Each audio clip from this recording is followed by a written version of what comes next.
எல்லாமாச்சி கலியுகம் அடைந்து போச்சி பூரண வேதநூலும் புராணமும் ஆகமங்கள் சாரமும் கெட்டு போச்சி சதாசிவம் வைகுண்டமாச்சே ஏ அடிவதை அழித்து போட்டு அவரே சொல்லிக் கொள்ளாய் சுழிவரை எழுத்தை ஊனே தெய்வமாக வருமாய். ஐயா அனுப்புறாங்க. திருவாசகம் எப்படின்னா மலையாளத்துல. ஏன்னா கன்னியாகுமரி மாவட்டம் இப்பதான் 50 வருஷம் தான் ஆச்சு தமிழ்நாடோட சேர்ந்து. நாங்க அங்கோடு இருந்திருக்க மாட்டோம். அங்க ஒரே 2 கட்சி தான், கம்யூனிஸ்ட் காங்கிரஸ். அங்க ஜாதி கட்சியும் கிடையாது, ஒன்றும் கிடையாது.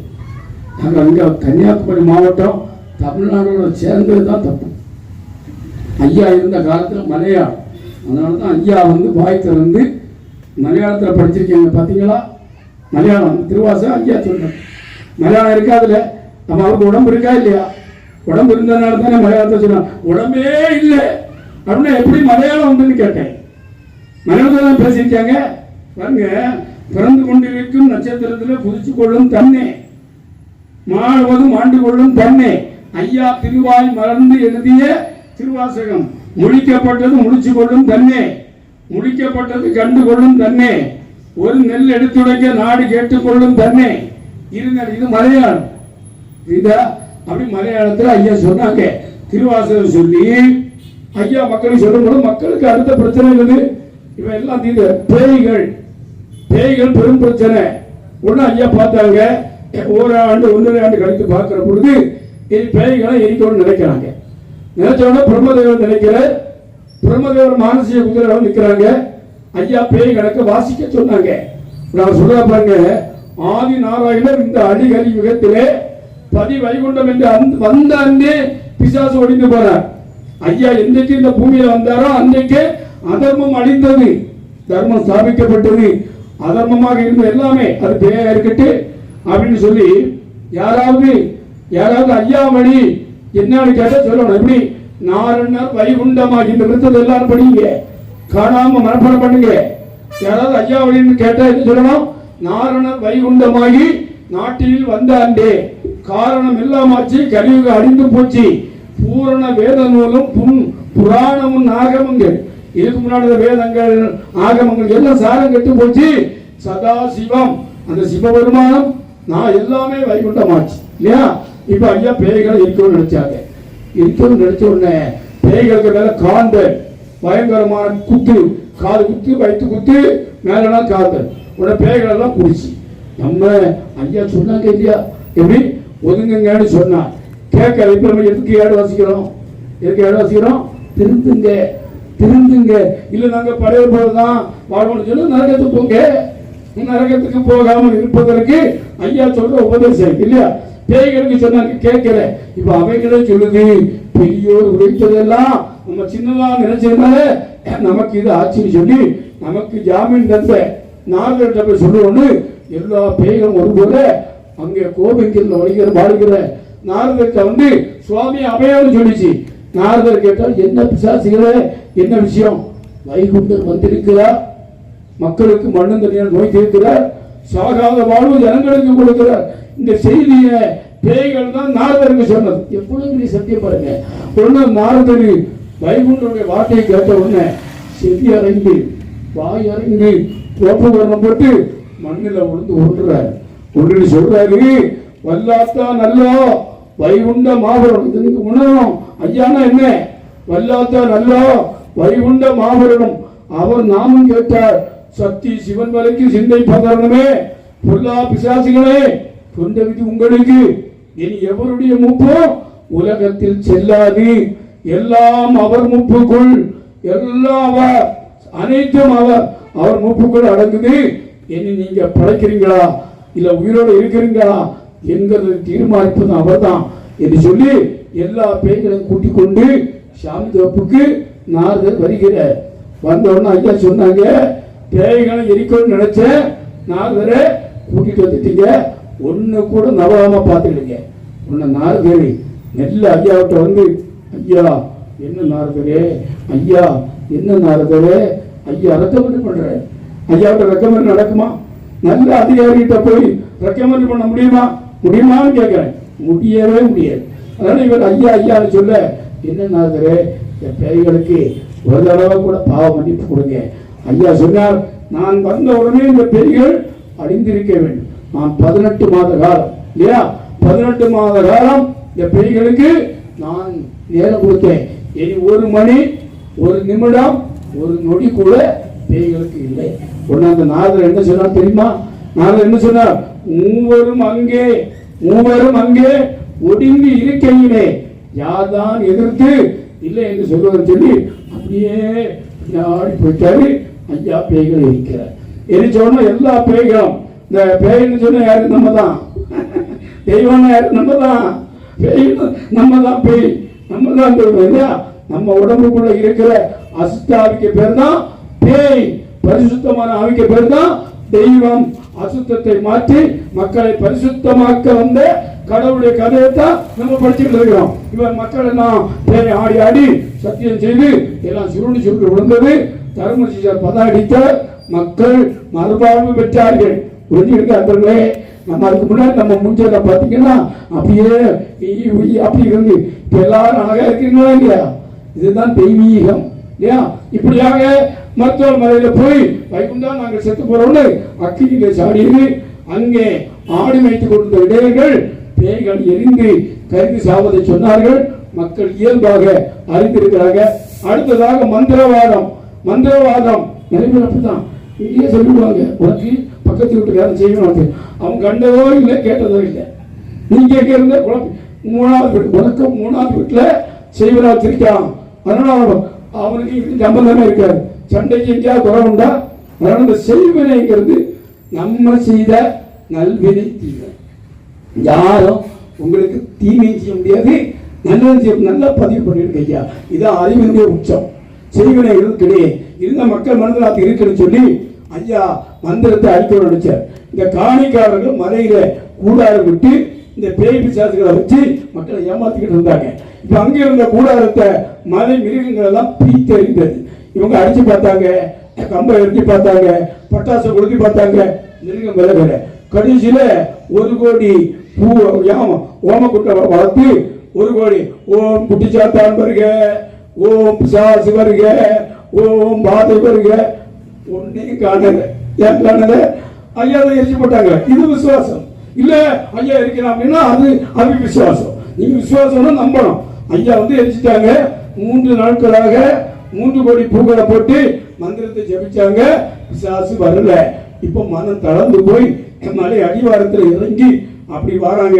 வருகிறவங்க நினைக்கிறாங்க, குரத்தி ஒன்று காணலியே, குறி கட்டி பார்ப்பதற்கு.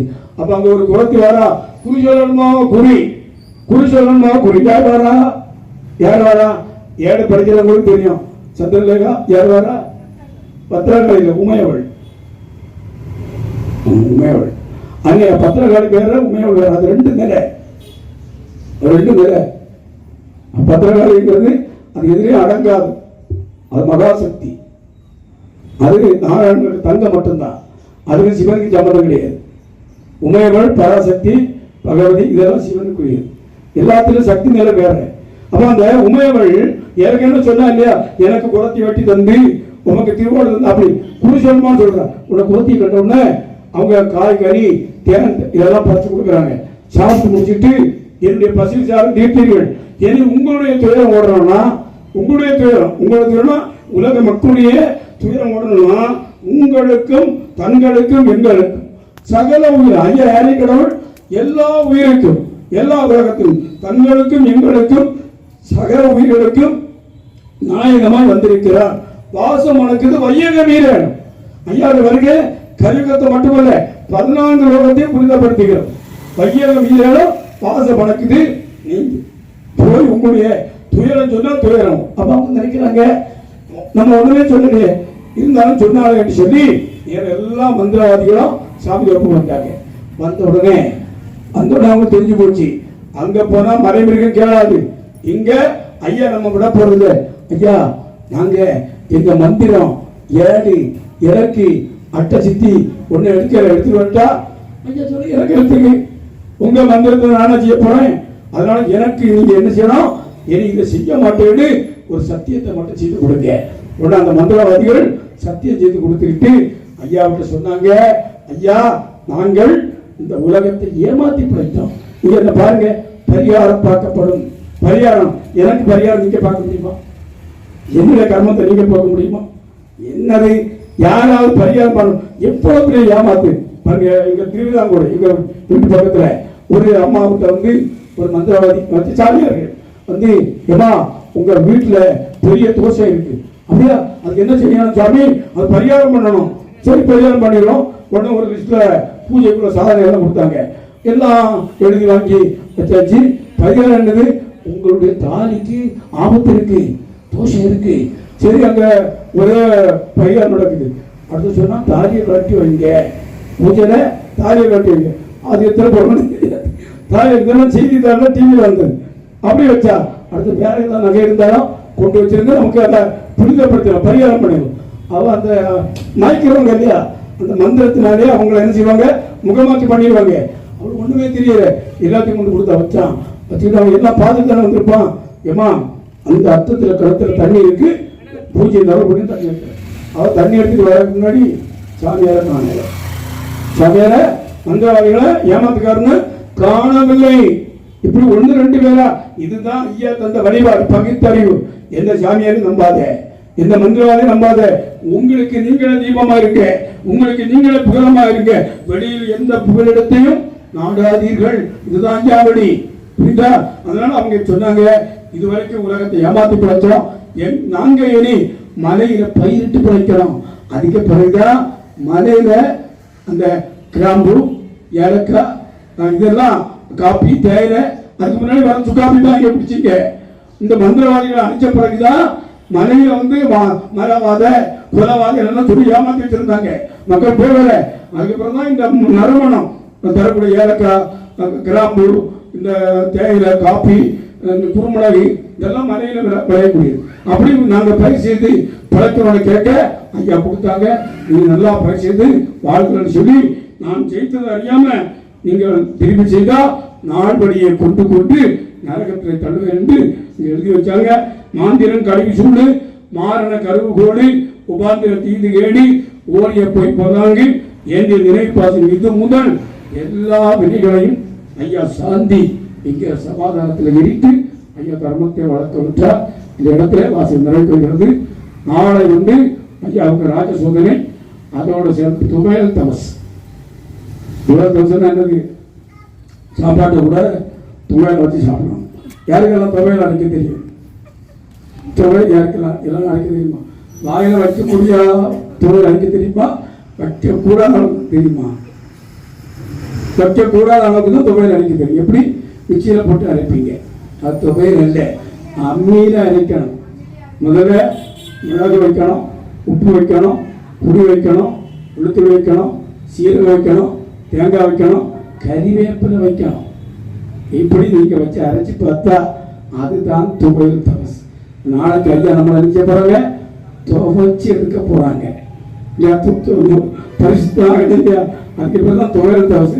அதனால நாளைக்கு நம்ம சாப்பாட்டு கூட துவையல நிச்சயம் வைக்க சொல்லுவோமா? நாளைக்கு ராஜ சோதனை துவையல் தமஸ். நாளை மறுநாள் திருக்கல்யாணம். திருக்கல்யாணத்துக்கு எல்லாரும் பச்சை பட்டு உடுத்து வருது. எல்லாரும் பச்சை பட்டு உடுத்து, சுடிதாரு, அது சின்ன குழந்தையா இருந்தாலும் பாவாடை ஜாக்கெட் தான் போடணும். வளர்ந்துட்டா தாவணி. ஆண்கள் அங்கே அந்த ஒரு நாள் பேண்ட் சட்டையெல்லாம் போட்டு வரக்கூடாது. திருக்கல்யாணத்துக்கு யாரும் எங்க பேண்ட் சட்டையெல்லாம் போட்டுட்டு வரக்கூடாது. எல்லாரும் கால் கட்டி வரணும். இல்லைன்னா ஒயிட் அண்ட் ஒயிட், இல்லைன்னா கால். சின்ன குழந்தைகளுக்கும் வேஷ்டி கட்டணும், கலப்பா கட்டணும், நிக்கரு இதெல்லாம் பண்ணணும். சின்ன குழந்தை இருந்தாலும் வேஷ்டி கட்டி கலப்பா கட்டி வெள்ளிக்கிழமை எல்லாரும் இருக்கணும். புரியுதா? குருவரத்தோட பிடிச்சல எல்லாரும் வேஷ்டியும் கலப்பா. இதுதான் திருக்கல்யாணம். அதனால அம்மமார்கள் எல்லாரும் பச்சையும் பச்சையமா இருக்கணும். ஐயாமார்கள் காவி காவி, இல்லைன்னா ஒயிட் ஒயிட். என்ன ஒயிட் வந்து உங்களுக்கு சனிக்கிழமை இருக்கு, சனிக்கிழமை எல்லாருக்கும் ஒயிட் இருக்கு. ஆமா, வெள்ளிக்கிழமை எல்லாரும் கார் கடிக்கிறாங்க, சனிக்கிழமை ஒயிட்டான ஒயிட், புரியுதா? அது போல வெள்ளிக்கிழமை உங்களுக்கு என்ன சுடு வைக்கிறமா இருந்தாலும் சரி, என்ன பலகாரம், அதில் எண்ணெய் பலகாரம், கருப்பட்டியில செய்யக்கூடிய பலகாரம் தான் ஐயாவுடைய பலகாரம். இங்க கடையில் ஸ்வீட் கடையில் போய் ஏதாவது வாங்கிட்டு வந்து ஐயா சாப்பிட மாட்டார். ஐயா சுத்த பிராமணர், மிகப்பெரிய பரிசுத்திலும் பரிசுத்தம். நம்ம கரங்களால், அன்பு கரங்களால் ஐயாவுக்கு எதை செய்து கொடுக்குறீங்களோ அதுதான் சாப்பிடுவாங்க. அதனால நீங்க எதை செய்யணும்னாலும் உங்க கரங்களால் செய்யுங்க. அதில் என்ன பிரகாரம் வெள்ளிக்கிழமை ரொம்ப விசேஷம், சனிக்கிழமை புரிமாவு. புரிமாவுனா பச்சை அரிசியில கருப்பட்டியோ தியானம் கலந்து ஐயா பகவதியும் கொடுக்கணும். அதனால வருகிற நாட்கள் நாளைக்கு தொகை, அதுக்கு முன்னாடி திருக்கலாம் சொன்னதை மறக்காம எல்லாரும் நாளைக்கே பச்சை சேரை எடுத்துருங்க. புரியுதா? பட்டுலையோ சாதா சேரை எல்லாரும் பச்சையா இருக்கணும். புரியுதா? அப்படி எடுக்கலாமா? இருக்கா?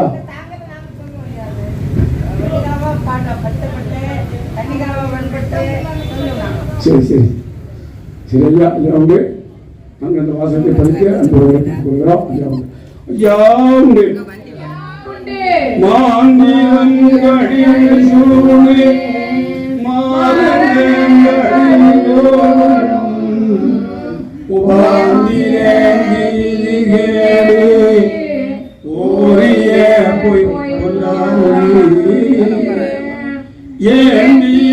நினைவு பாசம் இது முதல்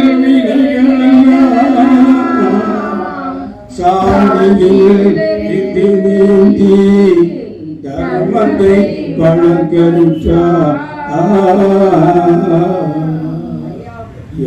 ஆக்க வேண்டும் என்று சிவபெருமான் தவம் இருந்தார். அந்த தவம் ஐயாவோட தவத்துக்கு வராது. அதுபோல சரவண பொய்கையிலே ஆறுமுகம் என்கிற அந்த முருகபெருமானை பெற்றெடுக்க அன்னை உமையவள் தவம் இருந்தால் அந்த தவத்தை விட ஐயாவுடைய தவம் மேன்மையானது. அதுபோல அன்னை சீதா அசோகவனத்திலே 10 மாத காலம் ராமா ராமா ராமா என்று உண்ணாமல் உறங்காமல் சொல்லிக் கொண்டிருந்தார். அதை விட எத்தனையோ கோடி ஐயாவுடைய தவம். அர்ஜுனன் பாசுபத அஸ்திரம் வாங்குறதுக்கு சிவபெருமானை இணைந்து 5 ஆண்டுகள் மனப்பிரியா தவம் இருந்தார். அதை விட ரொம்ப ரொம்ப மேன்மையானது ஐயாவுடைய தவம். விதைக்க வேண்டிய ஐயாவுடைய தவத்தை சொல்ல முடியாது. பொருளாதவரும் பொருந்தியதை கேட்டார். நல்லா புரிஞ்சுடுங்க. இதுவரைக்கும் நாம எவ்வளவு தப்பு பண்ணியிருக்கலாம், என்ன வேணும் பண்ணியிருக்கலாம். இந்த அகில திரட்ட வாசிக்கிற பொழுது நீங்க கேளுங்க, கேட்டால் உங்க பாவம் முடியும்னு சொல்றாரு. இதை விட ஒரு கடவுள் என்ன உங்களுக்கு சலுகை பண்ண முடியும்? இதை விட ஈஸியா இதுவா கடவுள் எப்படி பாவத்தை விளக்க முடியும்? செஞ்சு பாருங்க. பாவிகளுக்கு மோர் நினைப்பா பாவம் துளைஞ்சிடுங்க. அந்த அகிலத்தோட வாசிக்கும் பொழுது நீங்க ஒரே மனதோட கேட்டீங்கன்னா உங்கள் பாவம் விளக்கப்படும். அதுபோல நாம் இருப்பதுவோ 4 மனம் சித்த புத்தி ஆங்கார், இது ஆன்மாவை மறைக்கிற திரைகள் அப்படின்னு சொல்லி வச்சுகந்து பார்ப்பீரார். அகிலத்தோட வச்சுகந்துன்னா திருப்பி திருப்பி படிக்கணும். ஒன்ஸ் மோர் படிச்சுட்டே இருக்கணும். படிக்க படிக்க படிக்க படிக்க படிக்க எவ்வளவு படிச்சாலும் அது நமக்கு கருத்து வர முடியாது. எவ்வளவோ கருத்து சொல்றாங்க, ஆனால் அகிலத்தோடைய கருத்து சொல்றது மிக மிக மிக மிக கடினம். அதனாலதான் ஐயாவளியில இந்த கருத்துல ரொம்ப குழப்பங்கள் உருவாக்காரம். இடையில திருப்பி திருப்பி படிக்க படிக்க நமக்கு அந்த நமக்குள்ளேயே வரக்கூடிய தெளிவு தான் கருத்து. அதனால வச்சு பார்த்தால் வழி தெரியும். நிகழ்ச்சியில் என்னவோ என்று கேட்பீர். அன்னோட ஞானம் பிரம்ம அன்னமற்று ஆக்கினை நரகம். நரகம் என்கிற நிலை இதை ஏனாதான் கேட்டீங்கன்னா அப்படி ஆகும் என்று சொல்லி இப்பொழுது ஐயா வருவதற்கு முன்னாடி வீட்டுக்கு ஒரு கிணறு, ஜாதிக்கு ஒரு கிணறு, சாதிக்கு ஒரு வாழை ஷாப்பு, சாதிக்கு ஒரு காப்பி கடை, சாதிக்கு ஒரு வண்ணாக்குடி, இப்படியெல்லாம் முடிவெட்டு கடை கூட அந்தந்த ஜாதி தான் இருக்கு. ஐயா வந்த பிறகு எல்லா ஜாதி மக்களையும் நேர்மை ஒழுங்காய் தன்னிடத்தில் வர செய்தார். எப்படி வர செய்தார்? சாணான் இடையன் சாதி வணிகனுடன் நானாத காவேரி நல்ல துருக்கிற பட்டவன் சூத்திரம் பிரம்மான் தோல்மாடியன் பறையன் கம்மான ஈழான் கருமரவன் பரவன் வெம்மா நசுராணி வேகண்ட இடையர் சக்தினோடு சாதி 18 200 ஆண்டுகளுக்கு முன்னாடி. இன்னைக்கு கூட ஜாதி வரி போகல, ஜாதியை வச்சே அரசியல் நடத்துறாங்க. அப்படிப்பட்ட இந்த உலகத்துல ஐயா எல்லா ஜாதி மக்களையும் தன்னிடத்துல ஒருபோல் வரைச்சிருந்தார். வரைச்சது மட்டுமல்ல, வந்தவங்களுக்கு பிரச்சனை. ஒரு அம்மாவுக்கு 50 வயசு, 50 வயசுல குழந்தை பாக்கி கிடைக்காது. அப்படி 50 வயசான அம்மா ஐயாவிட்ட மதுரை பாக்கி கேட்டாங்க. ஐயா நாமமும் பதம் கொடுத்தாங்க, மதுரை பாக்கி கிடைக்குது. 40 வயசாகி உருவழிந்து போன பெண்ணாளுக்கும் சடல உரு கொடுத்து சந்ததி கொடுத்த பிறவியிலே ஊமையை பேச வைத்தார். இவர் காணாதவர் காண வைத்தார், கேளாதவரை கேள வைத்தார். கால் முட்டி கை முட்டி எல்லாத்தையும் தீர்த்து கொடுத்தாங்க. இதுல ஒரு கதை எப்படின்னு தெரியுமா? ஒரு ஒரு ஐயர்னா கோட்டாரில் உள்ளவர். அவன் அவரு குழந்தை கிடையாது. அவன் காசிக்கெல்லாம் போயிட்டு கடைசியில் கன்னியாகுமரி வந்திருக்காங்க. கன்னியாகுமரி வரும்பொழுது தலப்பாகையோட நாமத்தோட மக்களை கண்டாங்க. உடனே ஐயர் கேட்டாங்க, எப்ப இது இப்போ ஐயா அவதாரம் எடுத்திருக்காங்க, சாமி இருக்கிறாங்க, அவங்க தீராத வினைகள் தீருகிறது, மாறாத பிரச்சனைகள் மாறுகிறது, எல்லாம் கிடைக்கும். அந்த ஐயருக்கு ஒரு நம்பிக்கை ஏற்பட்டது. உடனே தன் மனைவியை கூட்டிக்கிட்டு நேர சாமி தோப்புக்கு வராங்க. சாமி தோப்புக்கு வந்த உடனே ஐயா நம்மகிட்ட செய்யக்கூடிய முதல் வேலை என்னது? சாமி தோப்பு போன முதல் வேலை என்னது? முத்திரி படம். இது இடாம அங்க உள்ள போகக்கூடாது. ஞாபகம் நிறைய பேர் பட்டு கட்டிட்டு இருக்க பட்டு கட்டிட்டு எதுக்கு வாருங்க? பதிக்க வரணும்னா சும்மா வாருங்க, பதம் விட்டுக்கிட்டு வாருங்க. முழுமையா 5 பட்ட பதம் நம்ம உடம்புல பட்டாகணும் இல்லையா? அப்ப அந்த ஐயரும் மனைவி வந்த உடனே ஐயா சொன்னாங்க, முத்திரி பதம் விட்டு வாருங்க. ஒன்னு 2 பேரும் முத்திரி பதங்களுடைய கடந்து போனாங்க. அங்க போகும்பொழுது இந்த அம்மாவுக்கு மனசுக்குள்ள போய் இந்த சாணா சாமிகிட்ட கொண்டு நம்மளை விட்டுட்டானே. நீங்க சொல்றீங்க ஐயாவுக்கு உருவம் இல்லை வடிவம் இல்லைன்னு, அவன் எப்படி சாணா சாமின்னு கண்டா? எப்படி கண்டான்னு கேட்டேன். சாணா சாமி கிட்ட வந்துட்டாரேன்னு மனசுக்குள்ள அந்த அந்த அந்த ஜாதி வரி இருக்கு. அப்ப ஐயர் பதவிட்டு டாக்டர் இந்த காலத்தை போற இல்லையா, கேஸ்கே உணர்த்திட்டாரு. இந்த அம்மாவுக்கு சேர காயல, அம்மாவுக்கு சேர காயல, மணிக்கூர் கணக்கில் 4 மணிக்கூர் ஆயிடுச்சு. உடனே சரி எடுத்து சுருட்டி கட்டு போன்னு சொல்லி 2 பேரும் ஐயாவிட்ட வராங்க. ஐயா அவருக்கு நாமத்தை கொடுத்துக்கிட்டு அந்த அம்மாவிட்ட நாமம் கொடுக்கும்போது கேட்டாங்க, என்ன சாணா சாமி நினைச்சு அம்மான்னு கேட்டாங்க. ஐயான்னு அலறிட்டா, நான் எல்லா ஜாதிக்கும் நான் தான் கடவுள், உலகத்துக்கே நான் கடவுள், அதனால இந்த ஜாதி வரியெல்லாம் விட்டுருங்க, அன்பாக மாறுங்கன்னு சொல்லி அந்த அம்மாவுக்கு நாம கொடுத்தார். ஐயா பிறந்த குழந்தைகளுக்கெல்லாம் முத்துக்குட்டி ஐயா, முடிசூட்டி பெருமாள் ஐயா, இப்படிதான் பேர் வருது. கோட்டாரில் நடந்தது. இப்படி மக்கள் என்னென்ன பிரச்சனை வந்தால் இதுதானே கடவுள், அதுக்கு முன்னாடி யார் தீர்த்து கொடுத்தா? இனி வரிகளை வாசத்தை பாருங்க, பேய்களை எரிக்கிறது, மந்திரத்தை அழிக்கிறது, இதெல்லாம் ஐயா தானே செய்தாங்க. அதுக்கு முன்னாடி பேய் இருந்தா இல்லையா? மந்திரவாதம் இருந்தா இல்லையா? இப்ப மந்திரம் பறிக்குதா இல்ல பேய் இருக்கா? இதெல்லாம் யார் மாத்துறாங்க? கேட்டீங்களா? யாராவது கேள்வி கேட்டீங்களா? இங்க இருக்கிற வேற ஏதாவது யாராவது தீர்த்தாங்களா? கடவுள் 10வது அவதாரம் மாத்துறாங்க. இதை ஏன் நீங்க விசுவாசிக்க மாட்டேங்கிறீங்க? அப்ப அந்த அந்த மாதிரி மக்களுக்குடைய பிரச்சனைகளை ஐயா தீர்த்து கொடுக்குறாங்க. அடுத்தது பாத்தீங்கன்னா முத்திரி கிணறு. முத்திரி கிணறு பார்த்தோம்னா ஒரு சின்ன கிணறு பார்த்தீங்களா? அந்த கிணத்துல நம்ம ஆணும் பெண்ணும் ஒருபோல் பதகிடுறோமா இல்லையா? ஒரு ஆணையம் பண்ணி நம்ம உரசிக்கிட்டு பதகிடுறோமா இல்லையா? இது எங்கேயா நடக்க? ஒரு பஸ்ல ஒரு சீட்டு காலி இருந்தா இருக்க வைக்கப்படுறாங்க. ஆனா கிணத்துல முத்திரி கிணத்துல ஒருவருக்கு மேல ஒருவர் கடந்து நம்ம பதகிடுறோமா இல்லையா? இல்லையா? நம்ம தலையில இருந்து பாயிற தண்ணி கிணத்துல பாயுதா இல்லையா? அதை கோரி நம்ம குடிக்கிறோமா இல்லையா? யாருக்காவது இது அசுத்தம் அப்படின்னு தோணுதா? இதுதான் சமத்துவம், இதுதான் சமத்துவம் இல்லையா? இட்டார் பெரியார், அதாவது ஜாதி 2 அடிய வேறில்லை சாற்றுங்கால், இட்டார் பெரியார் இடாதான் இழிவுறாட்டார். அப்போ ஆண் பெண் என்கிற பேதத்தை கூட ஐயா உடைத்து அறிந்தார்கள். எல்லாரையும் எல்லா ஜாதி மக்களையும் இல்லையா, பறையனையும் சக்கிரியனையும் சாணானையும் சூத்திரனையும் பிராமணனையும் எல்லாரையும் ஒருபோல ஒரு நிலையில ஐயா பதவி செய்தார். அடுத்து பாத்தீங்கன்னா அண்ணன் இப்ப நம்ம வைக்கிறதுலாம் தப்பு. இவன் சொன்னாலும் கேட்க மாட்டாங்க. நம்ம வழிபாட்டுல 5 காய் தான், 5 காய் தான் அன்னம். கத்தரிக்காய், வாழைக்காய், மிளகாய், பூசணிக்காய், கும்பளங்காய். இங்க தனியாக காமிச்சிருக்கீங்க கும்பளங்காய். அப்போ கத்தரிக்காய் ஆகாசம், வாழைக்காய் வாயு, மிளகாய் அக்கினி, கும்பளங்காய் தண்ணி, பூசணிக்காய் மண். 5 பஞ்சபூத உணவுகளைத்தான் ஐயா அன்றைக்கு அன்னமாக சமைத்து கொடுத்தது.